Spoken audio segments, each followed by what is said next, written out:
That's why it's believable for Leia, because she would have learned how to do, not necessarily like go through boot camp or anything, but she would have learned a lot for real world situations. And I feel like Luke maybe got to skip over training of like, oh, you're a Jedi, you're capable. Okay. Oh, dude, you blew up the Death Star? Pass. Oh. Right.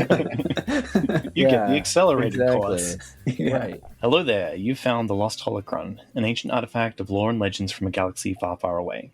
Each transmission of the Lost Holocron, you will join an episodic discussion of media from the Star Wars universe. We will be your guides. Tim. Hello, everyone. Kyle. Now in 3D. Scott. Oh, I need more bourbon. And I'm Stuart. We'll be covering the material up to and including Chapter 24 of Heir to the Empire. Kyle, what happened so far? Leia Organa Solo has gone into hiding with Chewbacca on his homeworld of Kashyyyk, though their attempts seem like they may be for naught. On Myrkr, Luke Skywalker, having just escaped from the capture of smuggler Talon Karrde and Mara Jade, crashes his and his pursuers, starfighters, into the forest. Jade and Skywalker are tethered and dependent on each other for survival. Luke is now at the mercy of this woman whose life he supposedly ruined and wants him dead. Back at his compound, Karrde is hosting an Imperial visitation while trying to hide from both Imperials and New Republic representatives Han Solo and Lando Calrissian. His dealings with each side while dealing with his escaped prisoner, Skywalker. Tim, what's going on? Tell me about this chapter. For the love of God, please. Well, in this chapter, Karrde apologizes to Han and Lando after their dinner interruption by the Imperials. Han presses Karrde about his dealings with them, but Karrde refuses to sell them information. However, he does convince them to stay for their safety.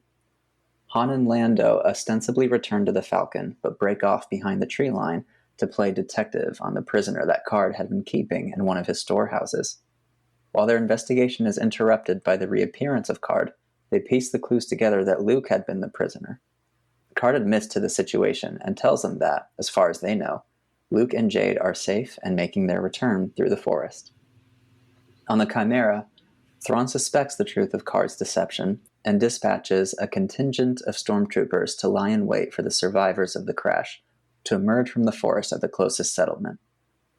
In the forest, as dusk fades away, Mara grapples with her cognitive dissonance between newfound loyalties and her fierce independent streak. She is frustrated at the encumbrance of Skywalker and his droid. After putting down a wild Vornskr, she takes some stim pills and renews her determination to be the one to kill Skywalker when this is all through. At his compound, Karrde laments his choices and how they have brought him to this predicament. He is reluctant to order the execution of Skywalker, but would rather that than taking his chances having crossed Grand Admiral Thrawn. Karrde wonders if, like his pet Vornskrs, his domestication of Mara has taken enough to navigate a safe return. So, I love that in the last chapter, or maybe it was this one, but it was mentioned, Mara mentions, like, I've been training, I go for walks during the day and the night, I went and find wild animals so I know how to take them down personally. Yeah. Mm-hmm. And it shows up and she just shoots it in the head. He does all this research and just blam. I wonder how many different methods she tested. I mean, I do get it, but it's just funny that it's just like, I know the perfect way to take this thing down. It's like the way you take down most things. Yeah. Yeah. I do like this hyper-prepared Mara, though. Yeah. I do too. And I feel like she's much, I like how she seems to be a lot more practically trained and for like real world stuff, even though, whereas Luke without the Force is just completely useless. But she's done all the training, in real life situations, and it's like, she's just so much better than him at this point. Stuart, what lessons do you think Kreia would try to teach Mara Jade? I think she's a model student for Kreia. She'd be chiding Luke that, see, Luke, this is how it's supposed to be done. You're supposed to be doing this thing. Just swatting him with a little bit of newspaper. Yeah. Right. Well, he didn't exactly have like a boot camp or anything like that, you know, to go through. He just had the swamp training with Yoda. Mm-hmm. But that was all force training. That was, But I mean, like, maybe he did it in the rebellion. well, yeah. I mean, They have to train their troops at least a little bit. Yeah. right? That's why it's believable for Leia, because she would have learned how to do, not necessarily like go through boot camp or anything, but, you know, she would have learned a lot to do with that senator training. Well, no, not necessarily senator also, but, you know, like as a child, you know, because it says she had a lot of self-defense training and such. I feel like she would have had a lot of one-on-one training for real-world situations and self-defense and such like that. Maybe not like, you know, how to survive in a forest per se, but We can tell by her reaction to Kashyyyk that she is not prepared. right. Yeah. I feel like Luke maybe like got to skip over training of like, oh, you're a Jedi, you're capable. Okay, well, while we're out doing hunting, whatever. Oh, dude, you blew up the Death Star? Pass. Oh. Right. You get the accelerated course. Yeah. Right.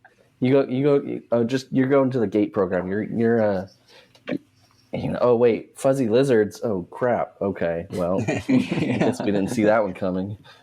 You know, I feel like that is what we are heading towards, a path of they both need to learn from each other. Mara Jade's going to need to learn the deeper ways of the Force, while Luke needs to learn how to exist. what it's like to get on without the Force. Do you think it's going to be a, oh no, your chocolate's in my peanut butter kind of situation? Yeah. Though she is impressed with him on a few different occasions with his practical skills, like his observational skills, which is surprising because we haven't seen him be very observant before. Well, that's true, yeah. Emotionally observant. He has very high emotional intelligence, but yeah, beyond that, it's, yeah. Aside from that one time he didn't notice the lizards in the room.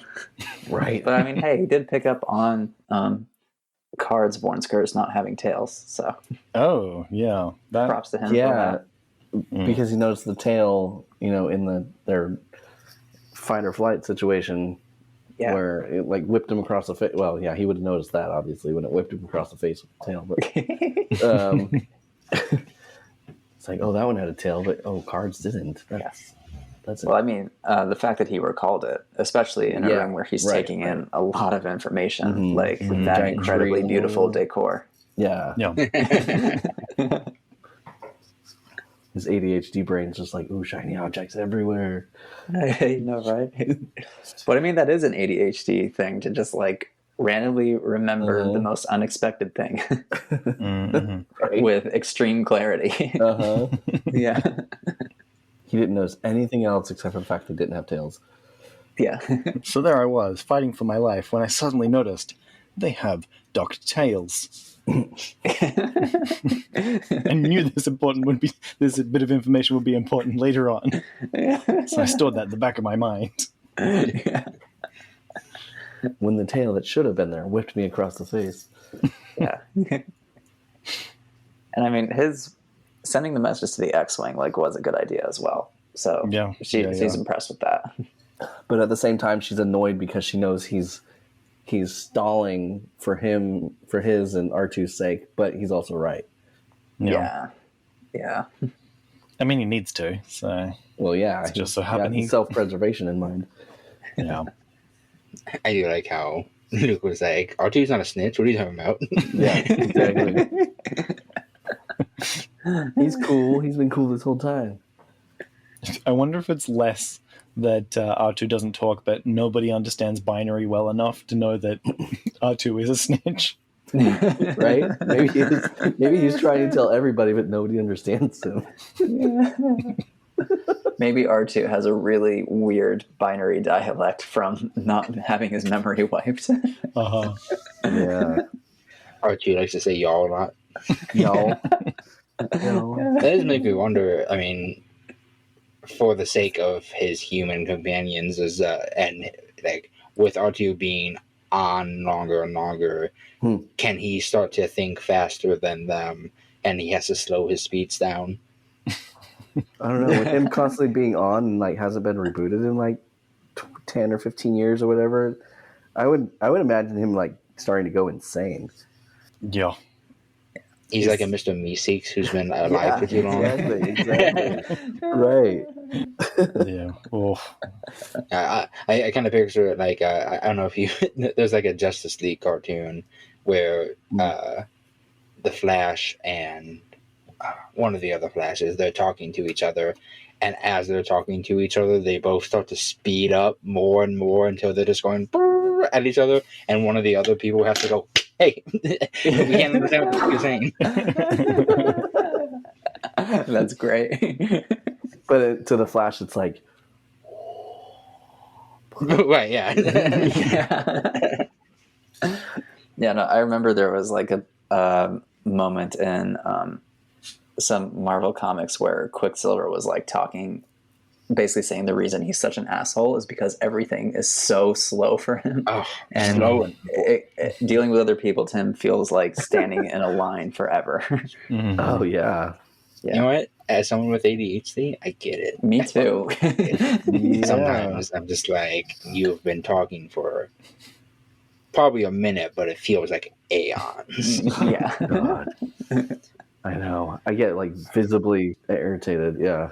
For me, it makes it worse being a video editor because my job is to cut things down to like the necessary information. And so sometimes I find myself like unconsciously, involuntarily doing it while I'm listening to people. I'm like, oh, it didn't need that phrase. All right. Oh, here's the real point here. It's not good. At least 5 times in the conversation when somebody's talking to me, I go back to the scene in Monty Python and the Holy Grail where all the soldiers are online. Get on with it. Yeah. Oh, man, honestly, just being real here, I know, and I'm sure any fans listening can tell, I talk way too fast. And it's because I get really excited when I have an opportunity to speak, and I start to speak too fast, and I try to slow it down. Because I know I do the same thing I will sometimes. speak at an unintelligible rate if I do not control myself. Okay, whoever not edits notice that at part all. has to speed it up for That I Slowly speed it up as he's talking. Speaking of speeding up, I like the stim pills a lot. Oh, And I like how she's like, just a few of these in quick succession would like kill you. Right. Man, they love making things that just take years off your life in Star Wars. Yeah. She does make a very good point, though, that if she's trading years at the end of her life for the rest of her life, Yeah. because she could be killed immediately.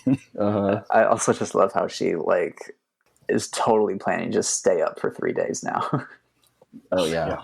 Well, maybe that's part of the pills too. Maybe the pills are helping her with that.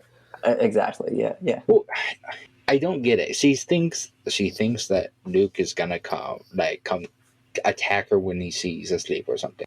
That's what I'm thinking. Yeah. As if she's not going to do that to him. Well, no. The thing is when she crashed, she waited with her gun out because he's like, that chump's gonna come check on me to make sure I'm okay. Yeah. Right. Killing her with kindness. Apparently, his Boy Scoutness. Even though he can't survive in the forest.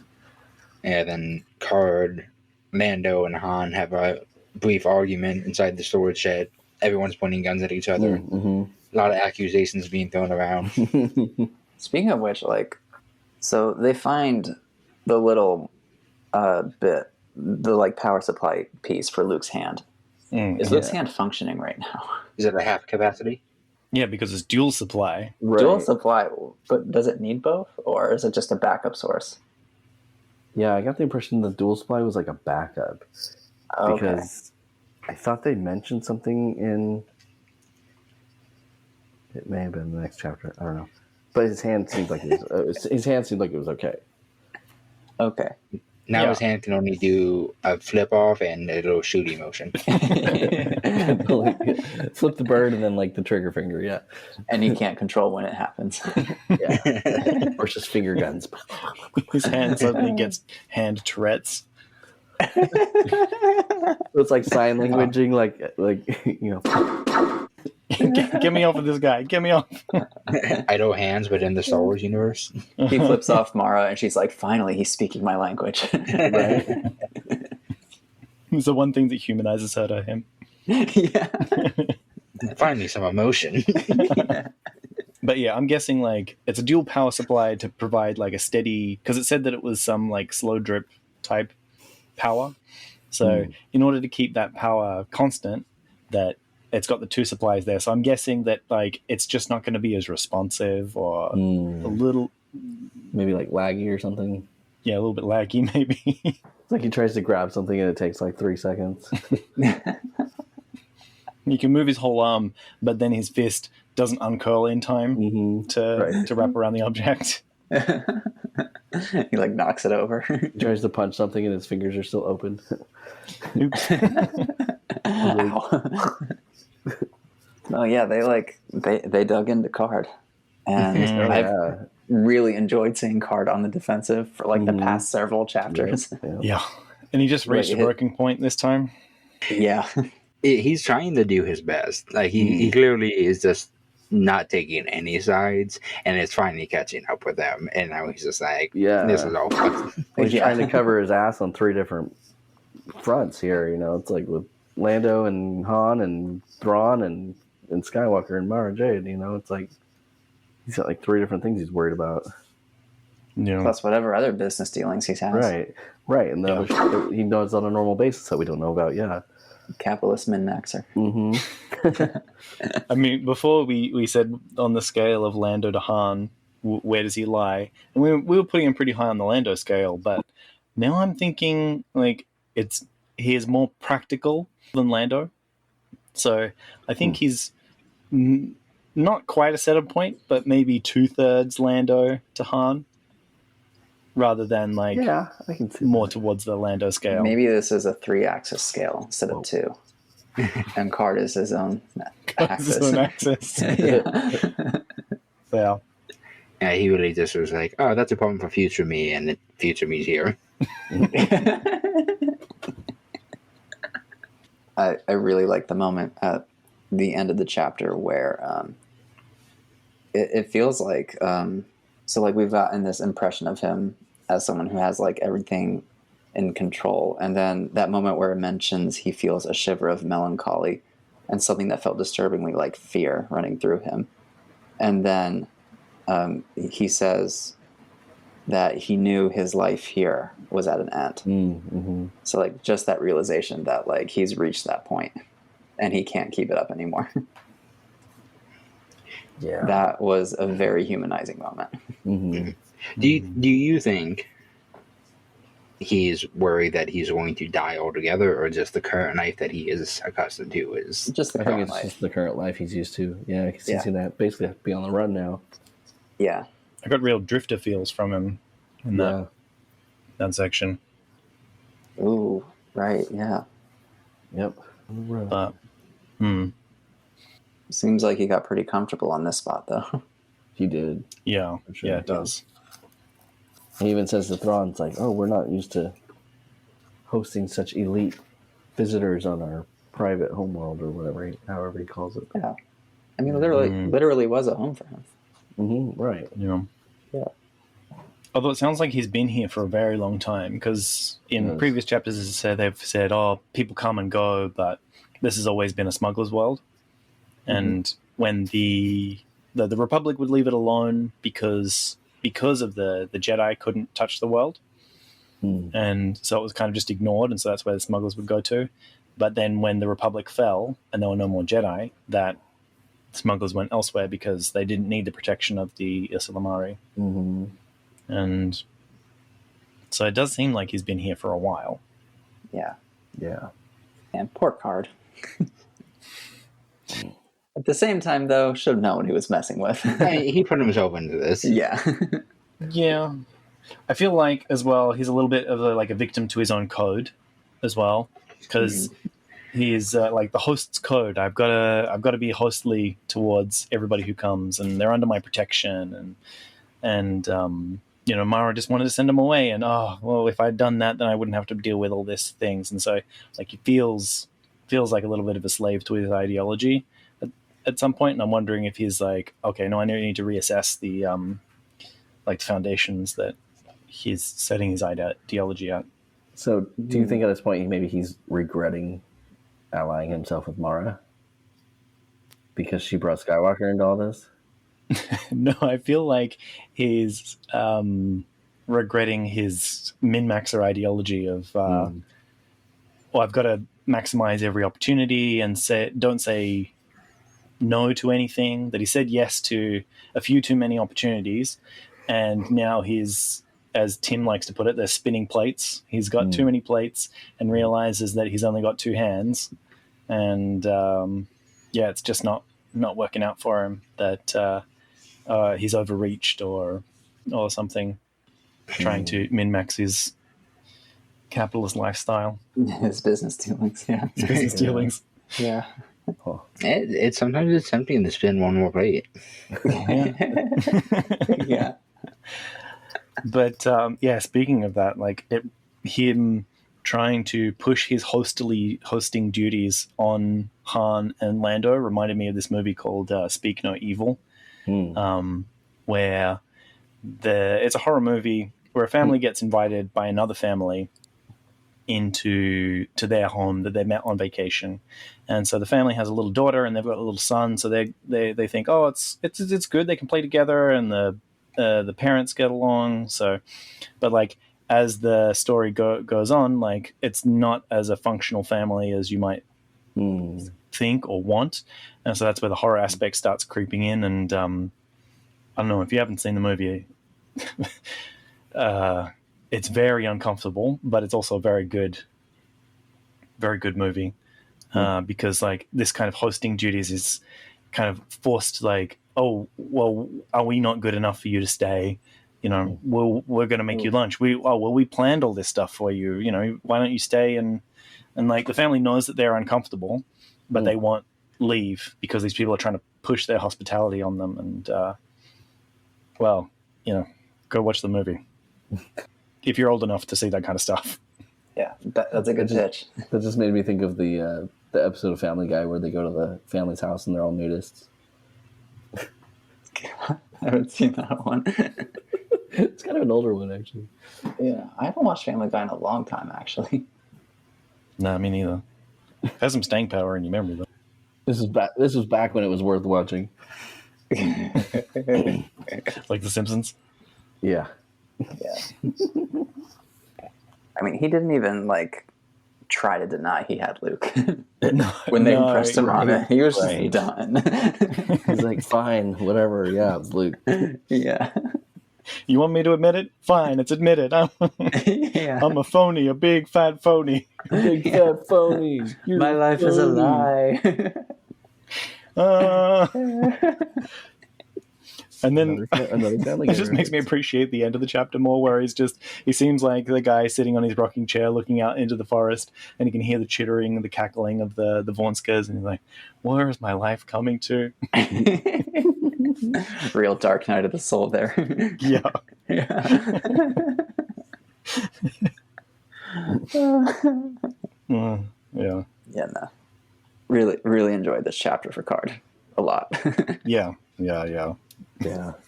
I did like Han and Lando playing detective as well, and then having them all sit there. And like I mentioned in the last chapter, that Han's idiosyncrasies are really coming through in this book. Him going, jump in anytime you want to fill in the blanks here. Yeah. That was really good. Well, yeah, and like you said, Karrde's really on the defensive, and especially when they accused him of being like a kidnapper or human trafficker or whatever, and you know, I thought that was kind of cool. And he's like, we don't do that. Yeah, that really seemed to throw him off kilter. Yeah, he took offense to that. So, considering this is a trilogy, do you think Karrde is going to make it through this trilogy? Because of all the characters here, not a lot of expendable ones. Right, and I was thinking about that too, actually, after reading this chapter. I was like, is he going to survive this trilogy? I honestly don't know. I bet like Pelion might make it a book too. I don't know. I feel like Pelion is kind of like under the protection of Zahn, though. You know, like plot wise. I think as the point of view character, Pelion is quite. That's true. Yeah, if he's the point of view character, then yeah. That's a metatextual reading. Yeah. That as the point of view character, Pelion really feels like the inheritor of Thrawn's knowledge, and I feel like that sets him up for survival, right? That he is going to receive all the fruits of Thrawn's bounty. Thrawn is laying out the seeds, and he's going to reap what Thrawn sows. Or they're going to get Pelion, and that'll make Thrawn crack because now he's investing in a relationship. It's like, no, my protege.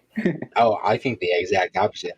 I think Thrawn keeps Pelion close so he can trip him when he needs to make a quick escape. Shoot him in the leg when they have to start running. Right? Yeah. All right, so that's how Pelion will go out. I think Thrawn will have no problem sacrificing Pelion if it's going to give him even like a half a second more of a head start. Yeah. I think that's for anyone. I don't think there's anyone that as of right now, I don't think there's anyone that Thrawn cares about. No, I feel like everybody is expendable. Everyone's equally expendable. Yeah. He is surrounded by resources, not people. Right. Pretty much. But yeah, I don't know. I was just thinking. I don't know the rating of this book. I don't know if characters are gonna die, but I feel like if characters can die in these books, then Karrde's in a tight spot right now. Yeah. Yeah. It feels like his little bit of like redemption arc, the redemption arc that leads into death. Yeah, I don't know. Maybe. Do you guys think there are parallels between Thrawn and Karrde? I don't see anything yet, but doesn't mean. I mean, both are strategizers. And they always seem to have an answer for everything. Yeah. And they cover their bases. Although Karrde seems more fallible. Right. Is fake it till you make it, and he hasn't made it yet. Yeah. Well, I mean, has Thrawn made it? Yeah, no, he's definitely made it. Oh, he has? I mean, he made it, but like not currently. He made it at one point. He's on a downslope, and he's trying to get back up. Yeah, right. You know, again, he going back to earlier chapters where he talked about how. Well, no, he didn't talk about it, but I think Pelion was talking about how the people on the ship, while wearing the uniforms, are sloppy, like doing their best. They're not like they don't have the prestige that their former generations did.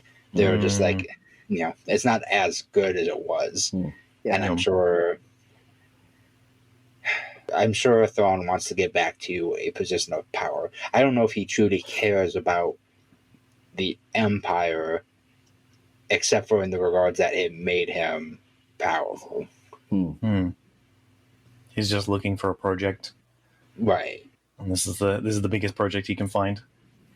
Because I mean, what I keep coming back to, I don't know what he's doing here. I don't think he cares about the Empire. He could just go back to his homeworld, I assume, maybe if it's there still. But like, I mean, he's only here because Palpatine really liked him or something like that. Because in general, the Empire does not have non-human species in high regards, period. Yeah. I mean, given that this is his first introduction and we are not relying on anything besides a kind of the movies and a general knowledge of Star Wars outside of that, or like general inferences about the universe, that he is a mysterious commander, probably motivated by prestige. And, you know, just like Doctor Strange probably has a huge ego about proving that he has the best execution of strategy, or He has been open to suggestions, though, provided they're good. yeah. But I guess that's all part of it, though. He wants to, and you know, as as Kreia said, if you believe in an ideal, you must be willing to betray it. And he is willing to sacrifice even his own ideas on the way to becoming the best strategist he can be. I think that's where it's interesting to compare him to Karrde, because Karrde has ideals that he won't sacrifice. Like his own code that we mentioned was his undoing. Yeah. So I feel like you can learn more about both characters by placing their traits side by side to each other. Yeah. I feel like Thrawn is definitely trying to achieve a peak way higher than Karrde is, though. Because they mentioned, Karrde's not doing everything possible and like taking huge risks. I mean, they mentioned how he at one point was considering selling Voltron just as like a defensive thing, and then they're like, oh, he never got around to it. Yeah. He clearly has a like for the finer things. Like, he likes his decorations. It clearly is sophisticated to a degree, and Thrawn also enjoys looking at art, but for a much different reason. Yeah.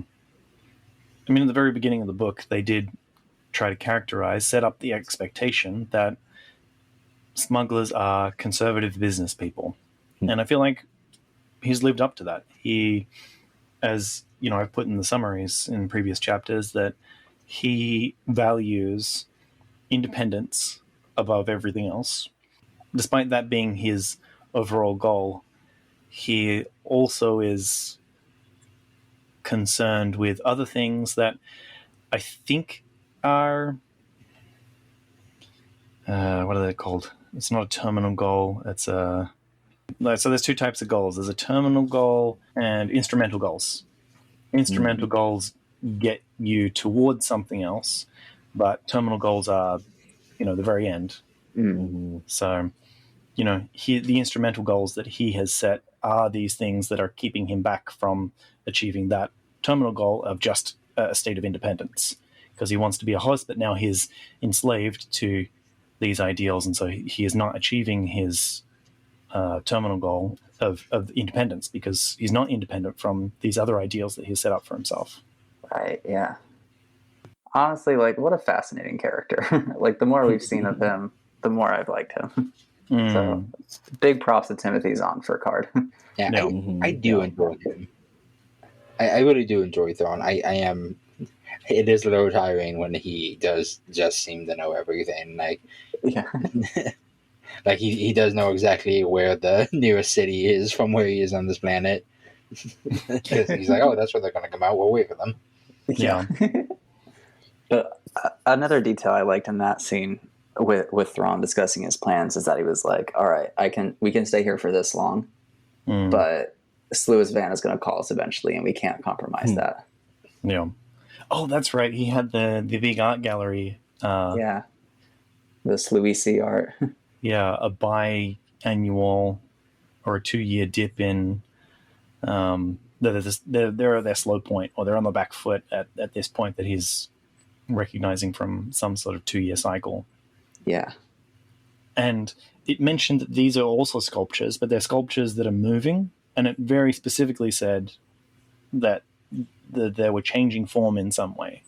And that makes me feel like there was a sculpture a few chapters back that gave the impression of movement, and we thought like, oh, is this some kind of optical illusion or something? But now I'm thinking, like, what if they're made of like nanodroids, or these are living sculptures in some way that they are programmed to move like this, in the same way that you might consider like a fire is a sculpture. Oh, neat. Or a waterfall. Right, yeah, that's a good example. That's so funny, Kyle. What you chuckling about? I was thinking about Stuart talking about types of goals, and it made me think of that scene from Malcolm in the Middle where he tries to like change a light bulb or something like that, and then but like I'm gonna have to clip my hands. Tim already knows what's going on. So there's a scene in Malcolm in the Middle where the father tries to change the light bulb, Mm-hmm. but when he goes to get the light bulb, he notices the shelf that the light bulb's on is broken, Mm-hmm. and so he goes to get a screwdriver from a drawer Yeah. to fix the thing. And But then he notices the hinge on the drawer is not working. And so he goes to get in his car, and when he starts the car, it makes like a weird noise. And so it cuts to him like under, like he has the engine out of the car, and he's underneath it trying to work on it. Wow. And his wife is like, "Hey, can you change the light bulb in the dining room? It's out." And he's like, "What does it look like I'm doing?" That is the definition of ADHD. Wait, what did I do that remind you of that? Well, because you were talking about types of goals, and so the terminal goal was to change the light bulb. Right. The instrumental goal. Okay. That is a classic scene. Does anybody have any instrumental discussions before our terminus? I like this chapter. I am ready for Mara and Luke's first date first through the woods. First date. I liked Lando and Han playing detective. I thought that was kind of cool. Lando was like, they shot twice. You know, like he's That was CSI, fun. which I thought was kind of cool.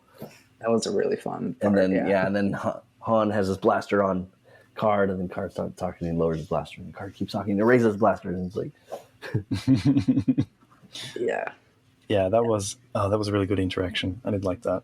I did feel like those two characters as well, of like, oh, we're going to be over here, and then they don't do that and just walk off. Yeah. Well, I like how Karrde came up on Han. He's like, oh, it looks like he lost Lando, and then Lando like has a blaster on his back, and he's like, oh, well, luckily we don't stay lost very long. Yeah. I like that. That's what I want, more adventures like that. Han and Lando, the detective crew. Yeah, they're a good pair. They are. And particularly the several men, when Luke was captured there, he mentioned that Lando had taught him how to do that thing. And so it was interesting that Lando was the one to also pick it up. And I thought there was going to be a little moment of like, oh, this looks familiar. But then I guess like if it probably systematized in some kind of way, like, oh, this person knows what they're doing or something like that. But you walk in later and there's that little battery. Mm-hmm. Like how they're like slowly piecing everything together, and you know, like they say it without saying it. Basically, it's like, oh, it's Luke's. The scuff marks on the floor. Yeah, Droid restraining collar for an astromech. He's like, it's like, I thought your people would clean their ship or whatever, you know. Yeah. Yeah. Tell them to pick up their toys or whatever he says. I like to see Han as like the adult in the room. Yeah, It is nice, yeah. Because he can actually kind of be like a tough guy at times when he needs to be. I like that. Absolutely, yeah. I want a little bit more from Lando, just that Me too. Lando charm, but so far I've been very, very satisfied with their interactions. Yeah. Particularly when Han's got the presentation and he's clicking through his slides. And then they turn to Lando and they're like, and so are you here as like a hawker or a wingman or what's going on here? And he's like, no, I'm just here along for the ride. I'm just here to watch. Yeah. Just a casual observer. One bit of detail that I liked is that Karrde mentions that like a lot of his people would know Luke because of like taking down Jabba. So I like the idea that Luke is also kind of like a smuggler hero for that, even though Leia technically took down Jabba. Yeah. Well, do you think Leia likes that people think Luke killed her more than because it gives her a lower profile? That probably helps her politically. Yeah. Right. Like I don't think she wants people to know that she's a killer. That was a savage kill too. Yeah. She murdered the biggest crime boss in the whole freaking galaxy at the time. And Yeah. Yeah. freaking chain. That's the other thing. It puts pressure on her in general. Right. If everyone's like, "Oh yeah, Luke killed all these people," then Luke can defend himself more. Currently. Yeah. Soon that will change. Because we all know that Leia's going to end up more competent than Luke. Mm. I don't know. I didn't read it in the chapters ahead. Oh, I mean, I'm just extrapolating based on what I know. I guess I did want to say something more on how Luke is a smuggling hero, but I guess I don't actually have anything to say about it apart from like I like that. Yeah. It was an interesting detail that nobody's going to want to do this job, and it's like, well, it's his skin or us, and Yeah. It makes the universe just a little bit richer. yeah. Yeah. I feel like we're approaching the end game. All right, Yeah. Kind of in the home stretch. very nice. Yeah. Looking forward to it. Yeah. Yep. All right. This has been The Lost Holocron. You can find transcripts, links to discussion, and more at our website, lostholocron.com. While you're there, you can learn how to support the creation of future episodes. Read on, and we'll be waiting for you in the next transmission. We would be honored if you would join us.